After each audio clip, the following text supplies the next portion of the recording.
Diwakar please असं करू नकोस. हवं तर मी तुझ्या हातापाया पडतो. तू तर माझ्या भावासारखा आहेस ना. ही माझ्या बाबांची शेवटची निशाणी आहे. श्रीधर आपल्या भरल्या डोळ्यांनी दिवाकरला गयावया करत होता. त्याला हात जोडून विनवणी करत होता. अखेर काय झाले होते श्रीधर बरोबर आणि तो दिवाकरला विनवणी कसली करत होता. चला तर मग कथेला सुरुवात करूयात.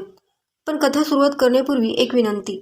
चॅनेलला सबस्क्राईब केलं नसेल तर चॅनेलला नक्की सबस्क्राईब करा, जेणेकरून अशा छान छान कथा तुमच्यापर्यंत नक्की पोहोचतील.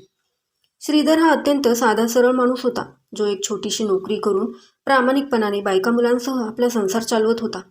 काही वर्षापूर्वीच त्याचे वडील वारले होते. त्यांच्या पश्चात त्यांची थोडीशी जमीन श्रीधरच्या नावे होती आणि तीच वडिलोपार्जित जमीन दिवाकरने श्रीधरबरोबर लबाडी करून स्वतःच्या नावावर करून घेतली होती. श्रीधरला जेव्हा हे कळाले तेव्हा त्याला मोठा मानसिक धक्काच बसला. भयंकर दुःख झाले. तो साधा सरळ होता, गरीब होता. त्याला दुनियादारी माहीत नव्हती की लबाडी माहीत नव्हती. दिवाकरपाशी जाऊन त्याने खूप विनवणी केली, त्याला हात जोडले, पण दिवाकर मात्र पूर्ण तयारीनिशी चाल खेळला होता. श्रीधरने केलेल्या विनवणीचा त्याच्यावर काहीही परिणाम झाला नाही. त्याला उलट तो दोन्ही हाताने धक्के मारून बाहेर हाकलून लावू लागला. श्रीधर आपले अश्रू पुसत पुसतच घायाळ मनाने त्याच्या घराबाहेर पडला. पण जाता जाता त्याच्या मनातून शब्द बाहेर पडले, तू माझी जमीन बळकावली आहेस, तू कधी सुखी होणार नाहीस. ते घायाळ मनाचे शब्द होते. एका जखमी मनातून वेदना जणू उफाळून वर येत होत्या. दुःखी कष्टी होऊन तो निघून गेला. श्रीधर छोटीशी नोकरी करून कसाबसा आपला घर संसार चालवत होता.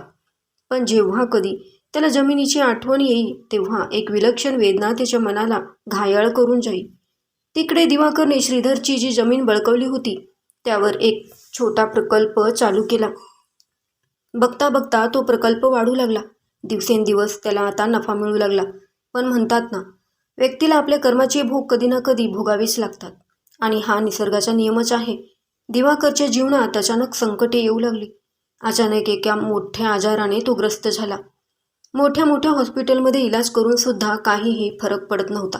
त्यांनी पाण्यासारखा पैसा खर्च केला, सगळीकडे उपचार करून पाहिले, पण दिवसेंदिवस त्याची परिस्थिती बिघडतच गेली आणि या सर्वात त्याला खूप मोठ्या नुकसानीचा सामना करावा लागला. आता तो कंगाल होत होता आणि शरीर पूर्णपणे कमजोर झाले होते. कुठल्याही उपचारांचा गुण येतच नव्हता. एके दिवशी दिवाकरचा जुना मित्र कुलकर्णी त्याला भेटायला आला. दिवाकरची अवस्था पाहून तो म्हणाला, दिवाकर, तू पैसा खूप कमावला होतास रे, पण कधी विचार केलास का कोणाचे तरी मन दुखावून हे वैभव मिळवले होते का? कोणाची तरी हाय किंवा तळतळाट तुला लागली तर नसेल ना? आणि त्याचे हे बोलल्यानंतर दिवाकरच्या डोक्यात लख्ख प्रकाश पडला. त्याला आठवले कशा प्रकारे आपण श्रीधरची जमीन हडप केली, त्याला फसवून त्याची जमीन स्वतःच्या नावावर करून घेतली.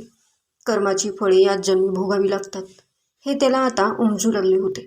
ज्या व्यक्तीला आपण त्रास देतो त्याच्या मनातून निघणारी नकारात्मक ऊर्जा समोरच्या प्रगतीला खीळ बसते.